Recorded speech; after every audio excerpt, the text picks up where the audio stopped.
Crocodile Dundee is one of the most iconic films of the 1980s, but behind its success are the names of people who have passed away. Some collapsed in loneliness. Some died on the operating table. Others have disappeared forever, and no one knows where they are. This is the heartbreaking truth behind a cinematic legend. Join us in discovering and paying tribute to them. Don't forget to like and subscribe. Let's get started. David Gulpil as Neville Bell. David Dalaithangu Gulpil was born 1st of July 1953.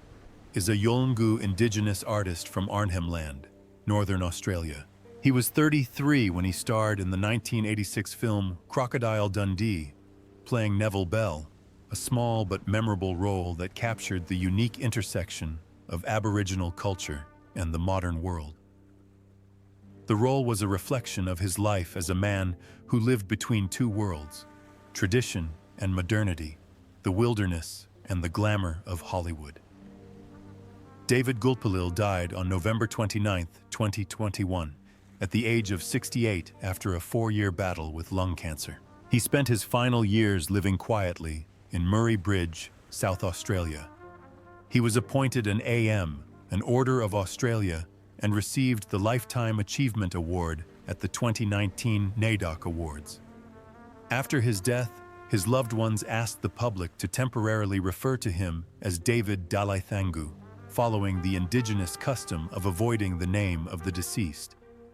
His net worth at the time of his death was only about $500,000, not because he was not famous, but because he did not live for himself. Much of his earnings from film and theater were shared with the community, in keeping with the spirit of "We are one blood," as he once said. His death was a huge loss to Indigenous Australian culture, but the spotlight could not hide a deep wound. Gulpil's life was a constant struggle between identity and temptation, between fame and destruction. After his iconic role in Walkabout, 1971, he entered the world of white Australia, where he met Bob Marley, John Lennon, and hard liquor. From there, alcoholism began to destroy his life, leaving him homeless in Darwin, dubbed the Tramp, and repeatedly in trouble with the law. The 2011 incident, when he was sentenced to a year in prison for drunkenly assaulting his wife, marked the nadir of his life. Not the fall of a violent man, but of a man whose addiction had lost control. But behind bars, he realized something. And then, in Charlie's Country, 2014, he not only acted, but actually lived on screen, telling his own lonely story, an Indigenous man lost in a world built by white people. John Mellon as Walter Wally Riley. John Mellon was born on May 1, 1934, in the suburb of Mosman, Sydney, Australia.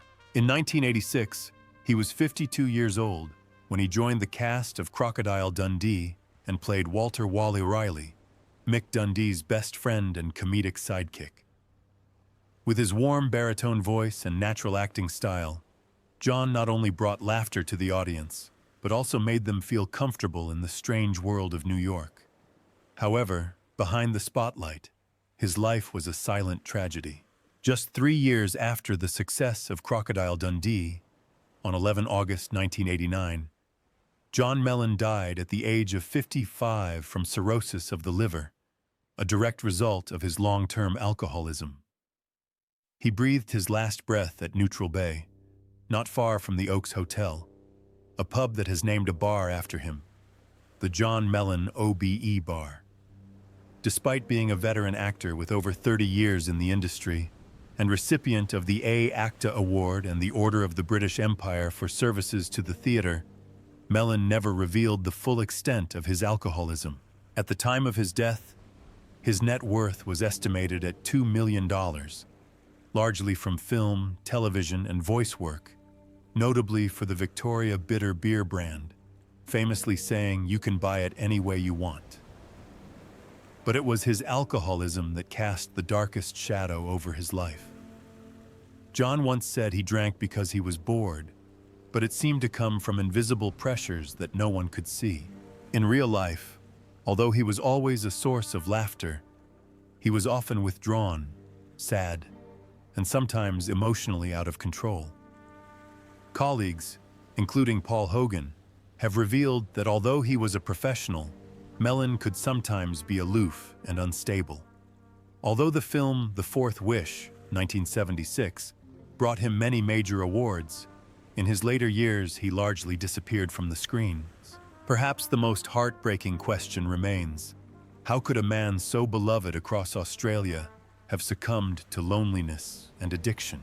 Michael Lombard as Sam Charlton. Michael Lombard was born on August 8, 1934, in Brooklyn, New York. In 1986, when Crocodile Dundee was released to worldwide audiences, Michael was 52 years old and playing Sam Charlton, the urban intellectual father of Sue Charlton.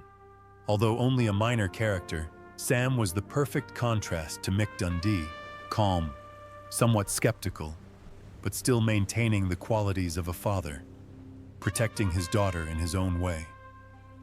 This role left in the audience the image of a stern gaze in the wild landscape of Australia. He passed away on August 13, 2020, at the age of 86, just a few days after his last birthday. For decades, Michael has been a familiar face on American television, from the richest people in the 1980s to the Law and Order stars of the early 2000s. Through this solid career, he has amassed an estimated net worth of $3 million, mostly from his stable career. But behind that calm exterior lies a crack that almost brought him down. In the late 1970s, as Broadway began to tighten its budgets and favor only the most marketable names, Michael was cut from virtually every major production. One year, he went 14 months without a role. He once wrote an audition for a low-budget television show just to make enough money to pay the rent. The sleepless nights brought him to the brink of quitting acting, and he seriously considered returning to Brooklyn to teach just to make ends meet. But then, in 1991, a glimmer of hope came when he landed a role in the play What's Wrong with This Picture? And in what seemed like his last performance, he unexpectedly won an Obie Award, the prestigious award given to outstanding theater performers. This comeback didn't make him a star, but it kept him in the position he deserved. Gus Mercurio as Frank. Gus Mercurio was born on August 10, 1928, in Wisconsin, USA, and later became an Australian citizen. In 1988, at the age of 60, Gus appeared in Crocodile Dundee 2 as Frank, a charming but powerful drug dealer with a gruff, hard-nosed personality that only he could portray with authenticity. Few would suspect that the man on screen was a boxer in real life. Sadly, Gus Mercurio passed away on December 7, 2010, at the age of 82. He died from complications following surgery for a thoracic aortic aneurysm, a silent but deadly disease. His net worth at the time of his death was estimated at $1.5 million, amassed from both his acting career and his work as a boxing referee and sports commentator. His funeral was a simple but deeply moving affair in Melbourne, the place he had made his second home for more than half his life. Gus had not originally come to Australia for the movies, but as a chiropractor for the US boxing team at the 1956 Melbourne Olympics. But that first visit changed his fate. He decided to stay, starting anew in a foreign land, working as a chiropractor in rural Victoria and trying his hand at television. His husky voice and outgoing demeanor quickly won over Australian audiences. Within a few years, he was a familiar face on World of Sport, a household name on the weekend. Transitioning from sports to acting in middle age, Gus never attended formal acting school. However, he made impressive appearances in films such as The Blue Lagoon, 1980, and The Man from Snowy River, 1982, where his supporting roles always had more soul and depth than the script required. He once said, "I'm not the greatest actor, but I know exactly who I am, and if a character needs me, I'll live it up." That statement is not only true for his role as Frank in Crocodile Dundee 2, but also a manifesto for Gus Mercurio's entire life. a man who constantly adapts, learns, and lives each role as if it were his own life. Mark Bloom as Richard Mason. Mark Bloom, full name Mark Jeffrey Bloom, was born on May 14, 1950 in Newark, New Jersey.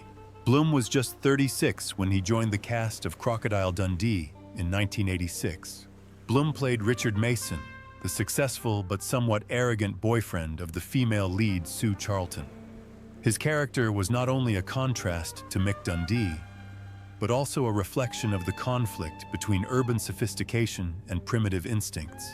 Sadly, Mark Bloom passed away on March 25, 2020, at the age of 69. The cause was complications from COVID-19 during the early stages of the pandemic in New York City. His death came quickly and unexpectedly. He had only mild symptoms and was doing his usual activities before being admitted to the hospital. But just days after being admitted to New York Presbyterian Hospital, he died, leaving a deep hole in the theater and television community. His net worth at the time was estimated at $5 million. Amassed over a career spanning more than 4 decades on Broadway, in film, and on television.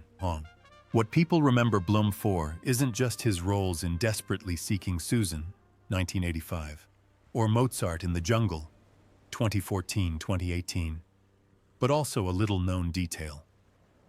Before his success, he worked as a waiter for many years to pursue his passion for acting.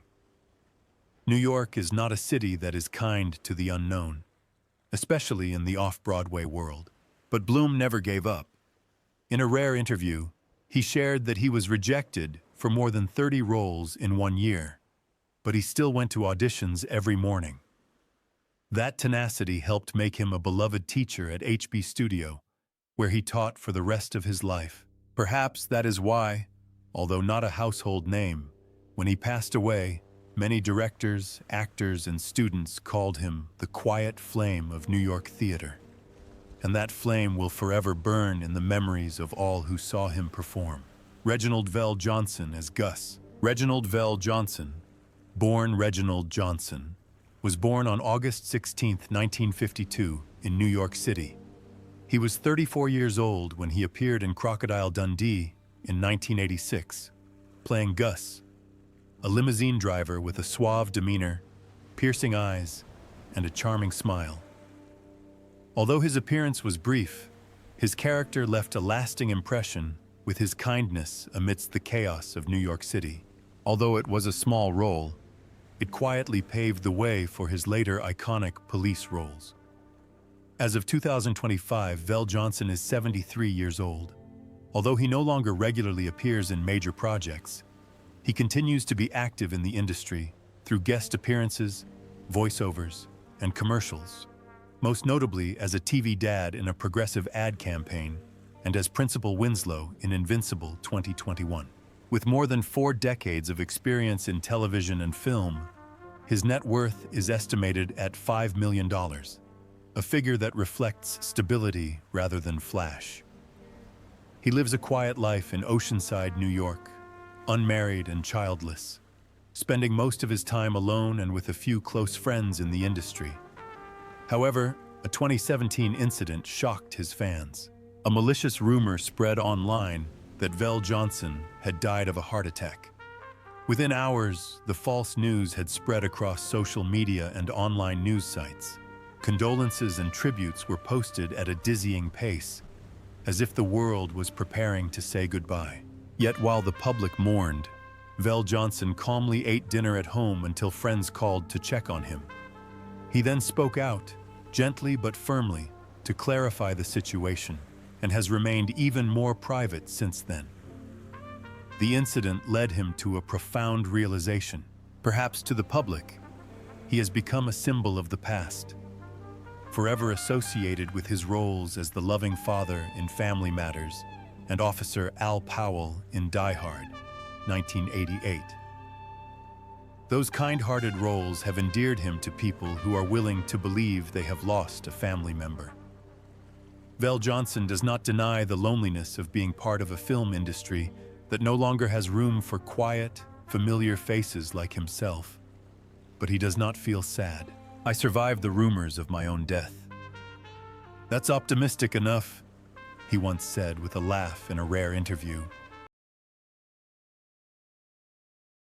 Linda Koslovski as Sue Charlton. Linda Koslovski was born on January 7, 1958, in Fairfield, Connecticut, USA. In 1986, when she starred in Crocodile Dundee, she was only 28 years old and played Sue Charlton, a smart, daring American journalist who is fascinated not only by the Australian wilderness, but also by the mighty crocodile Mick Dundee himself. With her mesmerizing blue eyes and natural acting style, Linda transformed Sue into a new icon of the modern woman on screen. Strong, independent, yet emotionally stable. That role was not only a breakthrough in her career, but also a turning point in her life. As of 2025, Linda Koslovski is 67 years old and lives peacefully in California, having left the film industry since 2001. She once admitted in an interview that Hollywood no longer appealed to her, and that the roles she was offered were nothing more than women screaming and being dragged through the mud. She later turned to business and is now co-founder of a luxury travel company that organizes private tours in Morocco with her new husband, real estate entrepreneur Moulay Hafid Baba.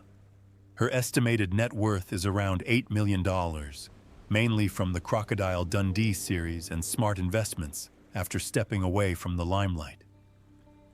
Linda now lives a quiet life away from the noise of fame. But what the public remembers most about Linda is not just her talent or beauty, but her real-life romance with co-star Paul Hogan, a relationship that was born out of fiction and lasted more than 2 decades. After reuniting on Crocodile Dundee 2, 1988, and Crocodile Dundee in Los Angeles, 2001, the two officially married in 1990, despite a 19-year age gap and Hogan's divorce from his longtime wife Noah Lean, with whom he had 5 children. They had a son together, but the marriage quietly ended in 2014, with Linda citing irreconcilable differences. What makes the audience wonder is not the reason for their divorce, but why a seemingly fairy tale love story did not have a happy ending in real life. Perhaps Linda soon realized the gap between reality and fantasy, and that may be the reason she decided to leave Hollywood to live her own life. Ernie Dingo as Charlie. Ernie Dingo, full name Ernest Ashley Dingo, was born on 31st July 1956 in Bullerdo Station, Western Australia. He was just 32 when he appeared in Crocodile Dundee 2 in 1988. He played Mick Dundee's Indigenous friend Charlie, who brought cultural depth to the hit action comedy. Despite being a supporting role, Charlie left a unique mark, helping to define an Australian with a rich Indigenous identity that global audiences had rarely seen before. As of 2025, Ernie Dingo is 69 years old and still active in the entertainment industry. He is a familiar face on Australian television, hosting the travel show Going Places with Ernie Dingo on NITV. With over 40 years of contributions to film, television, and community projects, his net worth is estimated at $5 million. He has been named a living national treasure, a living Australian icon. But behind the glamour lies a personal controversy that has rocked his career. In 2008, a shocking allegation put Ernie Dingo in the spotlight. During a cultural event in the town of Carnarvon, Western Australia, he was accused of pushing and berating an 11-year-old boy. According to the boy's mother, the child interrupted Dingo during a traditional ceremony, causing Dingo to lose his temper, push the boy, and berate him. The incident quickly attracted national media attention, severely tarnishing Dingo's image as a friendly and inspirational television personality. He denied all allegations and was not criminally prosecuted. However, the boy's family filed a civil lawsuit seeking damages for emotional distress. Although the outcome of the case was never made public, Dingo largely disappeared from mainstream television for a long time afterward. The incident left a huge scar on a career and reputation that had taken him decades to build. In the public eye, Dingo was seen as a stalwart, a gentle, inspirational indigenous man who overcame poverty and racism to become a national icon. Paul Hogan as Michael Crocodile Dundee. Paul Hogan, real name Paul Hogan, was born on October 8, 1939 in Lightning Ridge, New South Wales, Australia. In 1986, at the age of 47, he captured the world's attention when he played Michael Crocodile Dundee in the film Crocodile Dundee, a role that not only brought him international fame, but also shaped the image of the Australian wild man in the eyes of a global audience. With a giant dagger, a mischievous smile, and an optimistic spirit, whether in the outback or the city, Hogan transformed Dundee from a fictional character into a cultural icon. As of 2025, Paul Hogan is 85 years old. He now lives quietly in Los Angeles, away from the limelight and his former life. In recent years, Hogan has been off-screen, spending time with his small family and close friends, focusing on his health. At one point, he was embroiled in a tax case in Australia that prevented him from returning to his homeland. He now lives a simple life in America, away from the public eye. His net worth is estimated at $20 million, enough to live comfortably, but not enough to erase the lingering homesickness and lingering regret for what he couldn't keep. If Hogan's career has been an adventure, his personal life has been a maze of contradictions. At the heart of the story is his relationship with actress Linda Koslovski, his co-star in Crocodile Dundee. They were a power couple on screen at the time, falling in love in real life and marrying after Hogan divorced his first wife, Noeline, who had been with him for more than 2 decades and was the mother of his 5 children. Many could not understand why Hogan would trade a long-standing family for such a risky affair. He stayed silent, choosing to walk with Linda, believing that he had found true happiness. But that happiness did not last forever.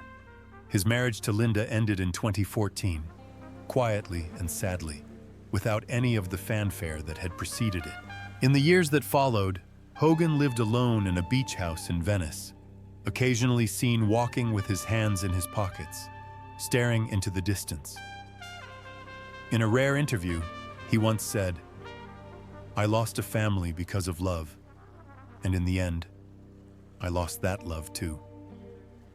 This statement left many speechless, because behind the smile that once captivated the world was a man still haunted by his choices in life.